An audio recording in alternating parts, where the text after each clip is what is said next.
আসসালামু আলাইকুম। আশা করি সবাই ভালো আছেন। দেশব্যাপী চলছে তাপপ্রবাহ। সারা দেশে এটা এমন অবস্থা, কিছু কিছু জায়গায় কম আর বেশি।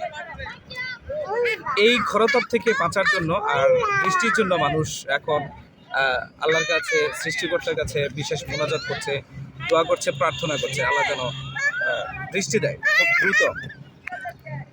কিন্তু একটা জিনিস আমরা হয়তো চিন্তা করে দেখিনি যে এই যে বৃষ্টি হচ্ছে না বা বৃষ্টি হবে, কখন হবে সেটা একেবারে কিন্তু সৃষ্টিকর্তা নির্ধারিত করে রাখছেন যে কখন বৃষ্টি হবে।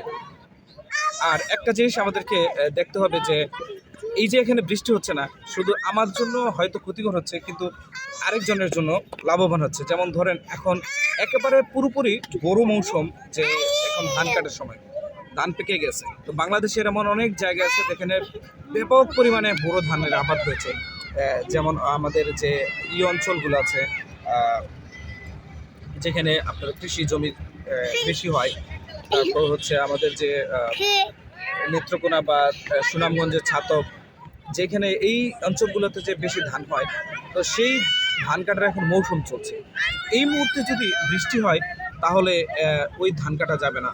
হাজার হাজার মন ধান পানির নিচে চলে যায়, নষ্ট হয়ে যায় বা ধান নেওয়া যায় না। তো সেই ক্ষেত্রে কৃষকদের জন্য এটা অবশ্যই একটা খুব ভালো সময় যাচ্ছে যে ধানগুলো তারা কেটে সহসাই ঘরে তুলতে পারছে।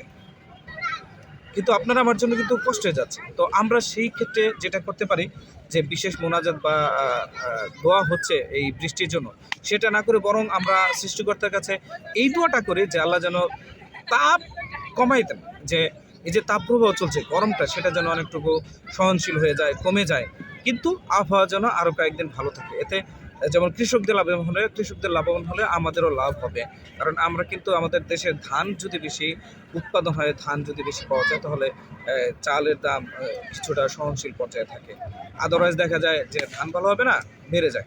তো এরকম প্রতি বছরে দেখা যায় যে বৃষ্টি হয়ে বড় ধানগুলা পানির নিচে চলে যায়, অথবা টানা বৃষ্টির কারণে এই ঘরে ধান তোলা যায় না। তো আলহামদুলিল্লাহ যে এই মুহূর্তে কৃষকরা ধান তুলতে পারছে। আমরা যারা বৃষ্টির জন্য আল্লাহর কাছে, সৃষ্টিকর্তার কাছে প্রার্থনা করছি, তারা এতটুকু প্রার্থনা করি যে আল্লাহ যেন গরমটাকে সহনশীল পর্যায়ে নিয়ে আসেন। আমরা সেই দোয়াটাই করি। ভালো থাকবেন সবাই।